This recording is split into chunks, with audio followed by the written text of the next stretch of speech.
Conservative Media Reviews, what's going on? It's me, John D. Villarreal, and I'm here with Florida State Representative Patrick Rooney of the famous Rooney family. Now, Patrick, what's going on here? Why are you here in Lake Worth? Lake Worth, mainly because we're having the GOP picnic here, and I don't have a choice. If you're a Republican, you got to be here today. So, hey, they got lucky with the weather. It's a beautiful day, and as we get into within a year now till the big election, things are starting to get geared up. You get out of the summer doldrums a little bit, and you see all the candidates that are here. There's a lot of the big names. So, yeah, it's just getting to that point now. Once you get within a year, that you come to all these events, you see who's who. If you're going to have an opponent, if you're a Republican in a primary, you want to see what your opponent's up to. It's the normal stuff within a year of the cycle of an election. Fantastic. Now, what's going on with the Florida Legislature? Like, what kind of issues are going to be facing the legislature this time around? I think the same issues that they seem to face year in and year out, and mainly, unemployment, business, how we're going to help small businesses, foreclosures, those types of things. Last year, the legislature dealt with some fairly big issues. This year, because of redistricting, as everybody does every 10 years, I think that might be a little bit on the back burner. It's going to be your individual issues as a representative or senator, what you're going to want to accomplish. But at the same time, you've got PIP insurance reform that the governor wants to do. You've got a bunch of rules and regulations that the governor wants us to look at to see if we can scale some of those back. Again, the overarching principle here is to try to help businesses, particularly small businesses, either stay in the state of Florida or attract them to come to Florida. Absolutely. Now, talking about some of the changes that you guys made last year with the total Republican control there, do you feel like that's starting to work now, or what's your evaluation of what happened last year? Overall, I think it was good. What's going to come out, I think, this week is that the governor had a 777 plan, not like Herman Cain's 999 plan. This was basically to get 700,000 jobs in 7 years, and he's going to cross the 100,000 new job threshold this week, I believe. So that's a big thing. I mean, he was able to get that done basically in a year. Again, in a very difficult economy.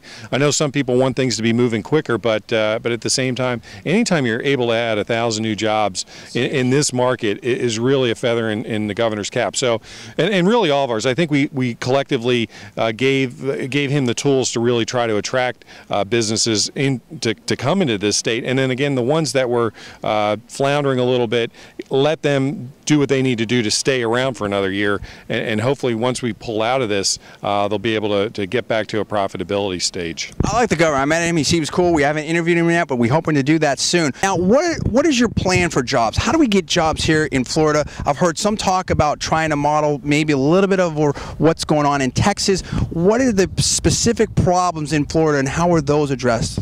I think the governor's starting to do that. I talked a little bit about elimination of some of the duplicative rules. I actually got that out that time.